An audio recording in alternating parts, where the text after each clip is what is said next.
Baik, kita lanjutkan Pak Putu. Ini tadi akhirnya kan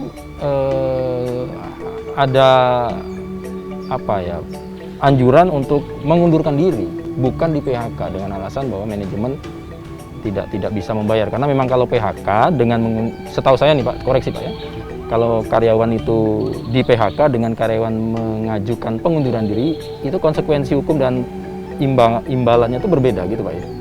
Gitu betul ya Pak ya? Betul. Nah, terus coba bagaimana dengan yang kemarin akhirnya harus mereka tidak ada cara lain atau bagaimana akhirnya harus menandatangani PHK ini Pak Putu? Iya, begini Pak Bambang. Ya. Apa namanya, di dalam suasana kerja kita tuh kita mesti melihat perusahaan tuh seperti apa gitu. Juga kita melihat perkembangan.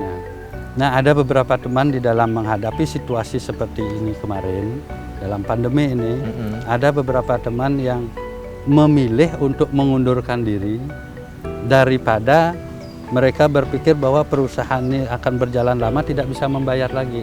Semakin tidak jelas. Iya, semakin tidak mendapatkan kejelasan ini. Nah, mereka memilih untuk mengambil, syukur-syukur ada yang bisa mengambil pensiun dini. Nah, karena beberapa teman yang mau mengambil pensiun dini tidak diizinkan, tidak disetujui oleh manajemen karena masalah keuangannya. Ada beberapa perusahaan yang menyarankan, nah ini sebetulnya sih tidak boleh gitu ya, tidak boleh. Nah, tetapi di mana-mana perusahaan itu pasti menjalankan seperti itu karena mereka akan mendapatkan keuntungan di situ. Nah, mereka menyarankan untuk mengundurkan diri, tetapi memang dalam permukaan tidak dipaksakan dalam tanda kutip. Sebetulnya sih perusahaan maunya supaya kita mengundurkan diri. Nah, tapi kita dari ada tekanan? Kalau dibilang tekanan secara gini kan tidak kelihatan ya. Tidak ada pilihan Pak ya, iya, tidak ada pemberdayaan. Pilihan seperti itu. Makanya mereka mengambil pensiun dini daripada tidak dapat apa-apa nantinya.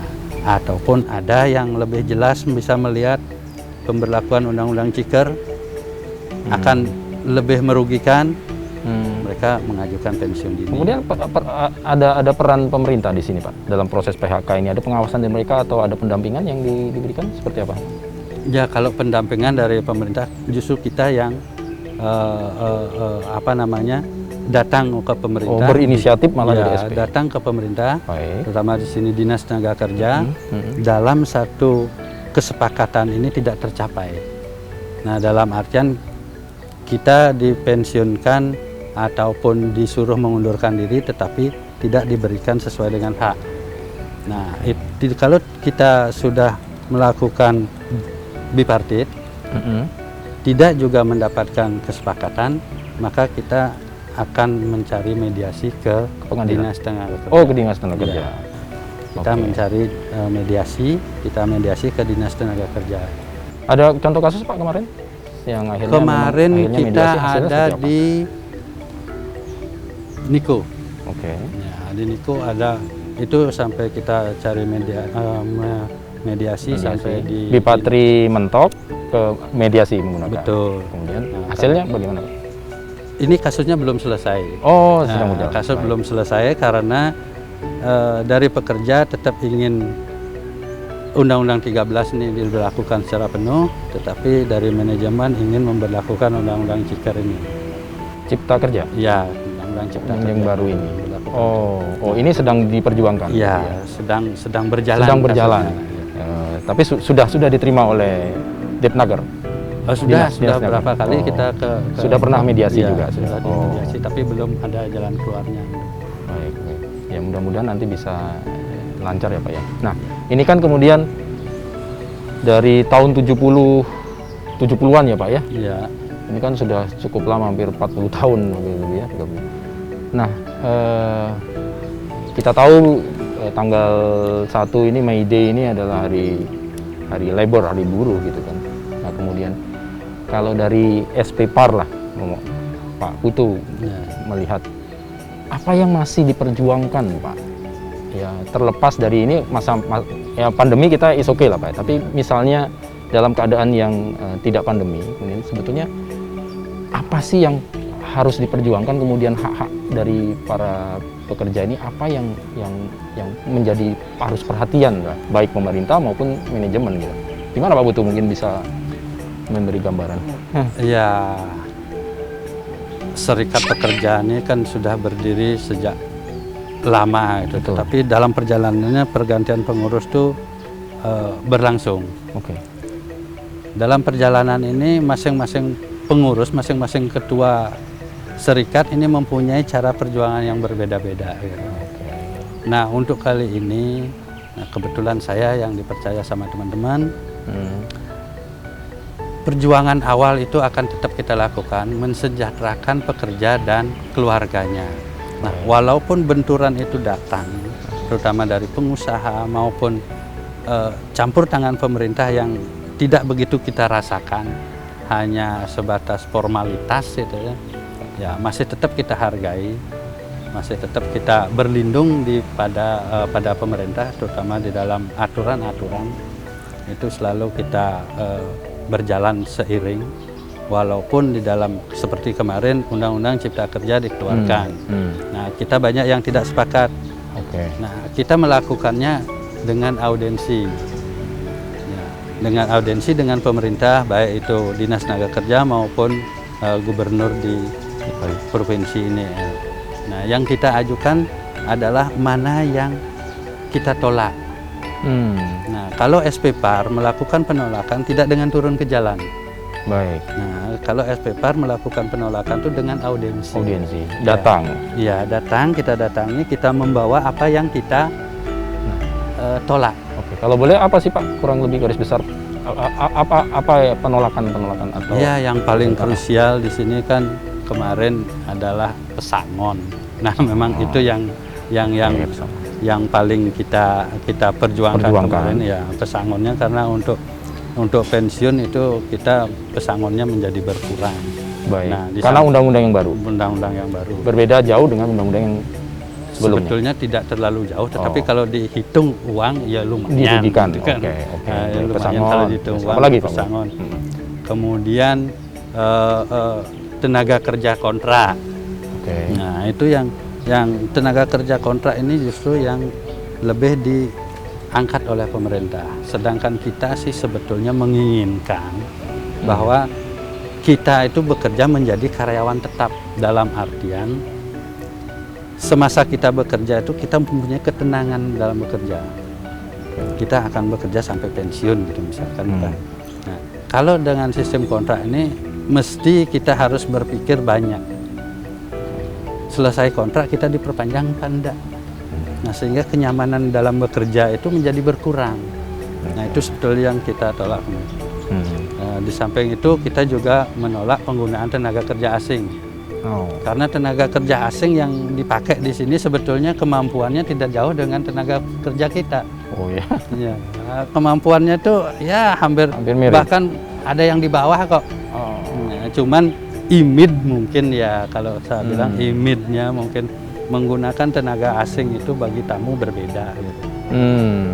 Seperti itu. Jadi ada poin-poin yang itu apa, pesangon, kemudian status karyawan kontrak, kemudian juga penggunaan tenaga kerja asing ini yang salah satu yang sekarang terus diperjuangkan oleh Serikat Pekerja Pariwisata Provinsi Bali.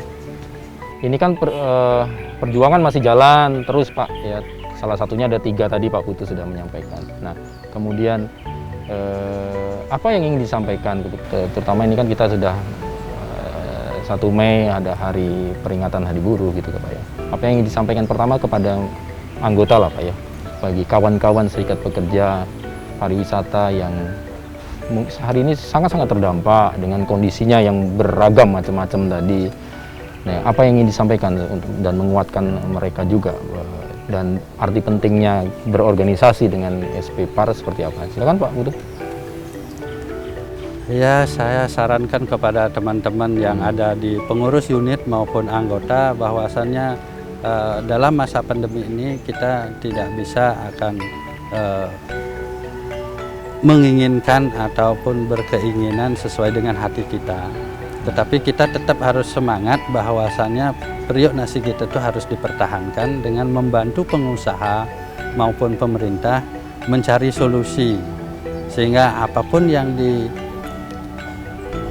digaungkan oleh pemerintah kita wajib mendukungnya, sehingga apa yang kita harapkan dari pemerintah untuk memperingati May Day ini kita bisa lakukan dengan mensosialisasikan undang-undang supaya kita paham itu yang kita isi. Nah, kemudian kita berharap teman-teman juga mendukung apa yang dicanangkan oleh pemerintah, sehingga apa yang kita harapkan nantinya menjadi satu kenyataan. Bukan berarti kita lemah, tetapi kita berusaha untuk hidup atau berjalan berdampingan dengan pengusaha maupun dengan pemerintah. Saya kira seperti itu yang bisa saya sampaikan. Baik, mudah-mudahan ini sedikit banyak menguatkan lagi ya kawan-kawan. Kalaupun memang masa pandemi memang ya semua lagi mengalami ya Pak ya, tapi jangan berputus asa pada prinsipnya, dan organisasi tetap akan berupaya ya melakukan dengan cara-cara tentunya yang tadi negosiasi, audiensi ya, sosialisasi lebih kuat, jadi lebih damai lah boleh dikatakan Ya, gitu ya, karena membuat apa ya, suasana sejuk, nah, suasana sejuk juga, ya, dan meskipun dalam kesesakan, tapi itu ya harus dilakukan supaya semuanya menjadi ya. Betul. Terakhir Pak Putu, apa yang disampaikan kepada pemerintah atau kepada manajemen nih boleh dikatakan yang dari mewakili mungkin kawan-kawan, apa yang ingin disampaikan, silakan. Ya, saya berharap kepada manajemen maupun kepada pemerintah agar selalu memperhatikan para pekerja. Karena para pekerja ini adalah aset juga, aset bagi perusahaan, aset bagi pemerintah di dalam menjalankan perusahaan maupun di dalam berkewarganegaraan. Nah, kita sebagai warga negara, kita sebagai pekerja akan selalu mendukung pemerintah. Kami berharap perhatian dari pemerintah itu juga ada. Dalam artian, walaupun kemarin sudah banyak kami terima untuk para pekerja yang terdampak, itu sudah kami terima. Namun sekiranya sampai hari ini masih belum bisa menyelesaikan permasalahan, karena permasalahan yang krusial adalah bagaimana kita bisa mendatangkan tamu agar teman-teman masih bisa bekerja, pengusaha bisa menjalankan usahanya, dan pemerintah mendapatkan masukan dari pajak, dari pajak seperti itu. Nah, makanya saya berharap kepada pemerintah, mohon kiranya diperhatikan juga kami, karena dengan bantuan itu yang nilainya saya hargai, kita hargai, tetapi tentu untuk mencukupi diri sendiri dan keluarga itu masih jauh. Masih kurang. Ya, masih jauh. Baik.